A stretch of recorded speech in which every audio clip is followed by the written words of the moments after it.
Services out of Jeffersonville, Indiana. We're in 20 counties across the state of Indiana, and we do a reasonable amount of affordable housing. And that's why we're here today, is to dedicate the Davis-Zeller project, which is completed and is actually being leased up. So I'm going to introduce Jake Seif, who is the CEO of ICDA. That's the Housing Community Development Authority. And those are the folks that give the tax credit awards out on an annual basis. And that's how we were able to do this project, was through one of those awards. So I will introduce Jake. He'll come up, and then we've got Lieutenant Governor following Jake, and then the mayor following Lieutenant Governor, and then I'll come back and wrap it up. Jake? Thank you, Jim. Wow, there's so many people. This is great. How many of you actually have went to school here? Oh my God, this is great. This is great. Well, thank you all for coming and being a part of today's event. At ICDA, the Indiana Housing Community Development Authority, we're really proud to be a part of this investment for the city of Brazil and the impact it's having. Our mission is really about creating and promoting affordable housing, also building in our strong communities and promoting self-sufficiency. And I think all of us in this room would agree that today, with the Davis-Zeller development here in Brazil, we're checking all three of those boxes, and really proud to be a part of that. Just a couple things real quick. I know all of you want to hear from Lieutenant Governor, and I know she wants to speak, but just real quick, I want to mention how important it is that we preserve our history and our culture, and a lot of that is through our historic buildings. And with this development, we know we're preserving two of those buildings here in Brazil. And all of you who raised your hand know what it means and how those memories preserved. While the building may change its function from a school to housing, or from commercial to now housing, those memories and being able to visualize and see that property, that building, still being in a neighborhood like this here in Brazil, the downtown, is so important. We have these beautiful buildings across our state, and to be able to preserve them thanks to leadership like Jim and the mayor, who have a vision that understands why those are important to our history and our culture of who we are as a state and as a community. So with that, I just want to thank all of you for coming out today. I'm just overwhelmed and really proud of the work that the city has done, and with New Hope Services and partnership. This is awesome, and really, I can't wait to actually go see a couple of units and go also over to the Davis building as well. With that, now I want to give an introduction to Lieutenant Governor Suzanne Crouch. She is the board chair of the Indiana Housing Community Development, and she really lays out just an amazing vision for us in terms of how affordable housing and community development come together and have that positive impact like we're seeing here today. So with that, it's my privilege to introduce Lieutenant Governor Suzanne Crouch.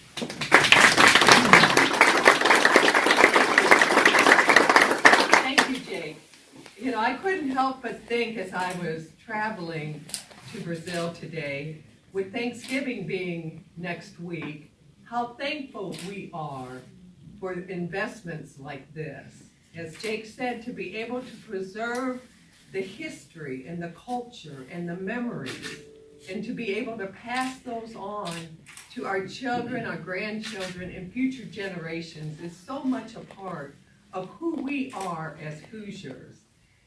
I am so grateful to New Hope Services for what you are doing by working with the IHCDA to invest in communities and to help preserve that history and that culture, while you also are providing affordable, quality housing for seniors. So terribly important, this Davis-Zeller place. I asked Jim, I said, Davis-Zeller, I get the Davis, right? Because the high school, was the other building Davis, right? Yes. The other building. But I said, Zeller, where did Zeller come from? Well, I called someone in my office, they didn't know. I asked Jake didn't know, but Jim told me that the Zeller family was instrumental in founding Brazil. And he thought, what better way to be able to illustrate how important that family is as we are preserving this history. So I can't tell you how proud we are of Davis-Zeller Place, not just providing that quality housing for seniors, but by building duplexes and being able to bring people into the downtown area. We all know that downtowns are the heartbeat of communities. A thriving downtown is the heartbeat of a community. And we know the economic benefits to thriving downtowns. It means more jobs and property values going up. And it also means that it will attract people to the downtown area.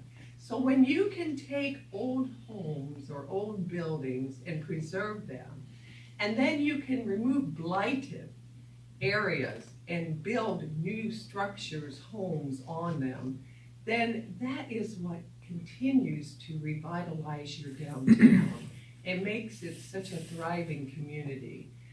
Governor Holcomb and I are so proud of Brazil and all that you're accomplishing, not just with the Davis-Zeller Place, but everything else you're doing. And we know and we appreciate that it is happening because of the leadership you have under Mayor Wyndham. And we're so happy to walk alongside him as we continue to grow Brazil and see it be all it can be as we go to the next level. So Mayor, thank you for your leadership, and I would like to welcome you to the podium.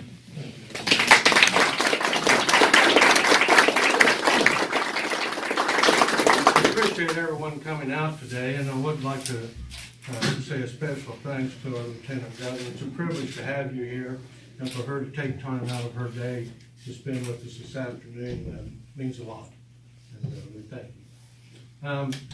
This whole project, when it started in its conception there, it was interesting. I just want to mention it goes beyond just affordable housing, providing that. It's about this blighted building. We've had a lot of problems here, and with crime and drug use and things of that nature, and how it's a far-reaching effect beyond just housing, how it cleans up this whole area, and we won't have those problems, nearly nothing like we had here before. So it has a far-reaching effect beyond the housing. But it takes a lot of people playing a lot of different parts and wearing different hats to make this happen. Obviously, you need someone like Jim Bosley with New Hope and his staff all coming in here. But locally, I do want to mention a few people that was very integral in helping make this happen, and several of them are in the room today. From the Redevelopment Commission with Tom Ames here being president, we appreciate, Tom, your guys' part that you played in this. We have Janet here with Planning and Zoning. She worked a lot with Maxwell and New Hope on getting this put together. We have our city council members here today, Angie Modisett, Steve Bell, Shane Litz, I believe, are here with us today. They all played a part in this. Our attorney, Tracy Orman. So a lot of legal work goes into this, and she dealt with these guys, but it was a great working relationship. It went very smooth, I felt like, and it's a privilege to work with these people. I will say there's one other person here, Karen McQueen. She's here with us, our clerk treasurer. She was involved in it, and Jim Coffenberry. But from the very start, when I very first even heard about it, I want to tell you who told me. It's Tony Carter. And I think she was instrumental in helping put this together. Wouldn't you agree, Jim? Sure. From the very start, so we appreciate everything you've done there. So thank you for everyone being here. We're very proud of our city, and we plan on continuing to prosper. So thank you very much.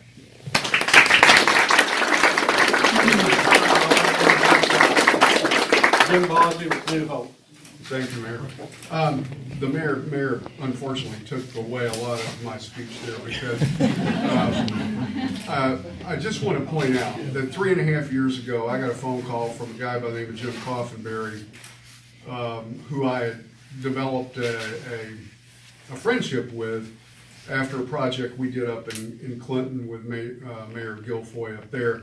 And Jim called me and said, hey, there's something in Brazil you might want to come down and take a look at. Brazil, and when I drove up to this building, I almost turned around and drove away again. Because at the time, this was one of the ugliest buildings I'd ever dealt with previously. But the bottom line was that without Jim picking up the phone and calling me, and then without Tony Carter being our eyes and ears on the ground up here along with the mayor, this project would have never been completed, it would have never started.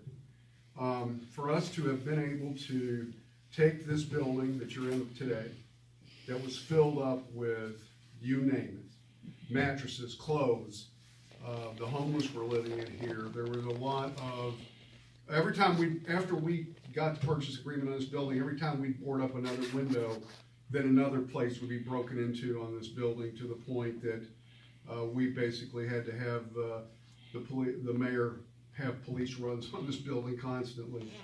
But then, while I was here the first time, I happened to see the Davis building and thought it had a tremendous architectural integrity.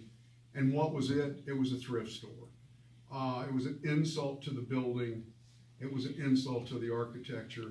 And it was right on the main National Avenue in the heart of Brazil. And the negotiations on that building were not easy, but eventually I was able to get a purchase agreement on that one. And that's sort of how this whole thing came together, along with the 6 blight elimination properties and the duplexes we built on those. So now 48 total units. As of today, we're right at 50% filled. So we've got a good jump on leasing. And it's interesting, the duplexes were leased up. As soon as one of them was finished, it was leased up, and that's how it went. So now we're able to give the seniors in Brazil, they can come and look at the school, and if they like the school better than they like the Davis, then that's where they'll settle. If you see the units today, there's 2 units available for you to tour here. There's going to be a couple of units, I believe, in the Davis building for you to look at. We have property managers at both locations here and the Davis today. I think you're going to see those units are big, really nice, large units. We put another community room on the 2nd floor where the old stage is, or stage is still there, but so that's got a nice pool table and other amenities to go along with that as well. So I just want you to know that I did everything that I could to try to do something with the gymnasium, and of course Maxwell Construction did this job, and the reason they did it is because they're the best in the state with historic buildings, and we just could not find $1.5 million to do something with the gym, and that's what it was going to take. I wanted to turn that back over to the mayor and to the city as a senior center, and the money just wasn't there to do that. So if anybody stumbles on $1.5 million, let me know, because I know where we can use it. Because I really think the one addition that Brazil really needs is a first-class senior center. Again, open for tours. We're in the process of leasing up. The phone numbers to call if you want to come back and see the units on another day. Thank everyone for coming out. Thanks to the Lieutenant Governor, the Mayor, Jake Sipe. It's been a long 3.5 years at some points in time, but then now that we're already leasing up units, it'll go quickly, and we're going to have a lot of hopefully contented seniors living in these apartments in the future. So thank you.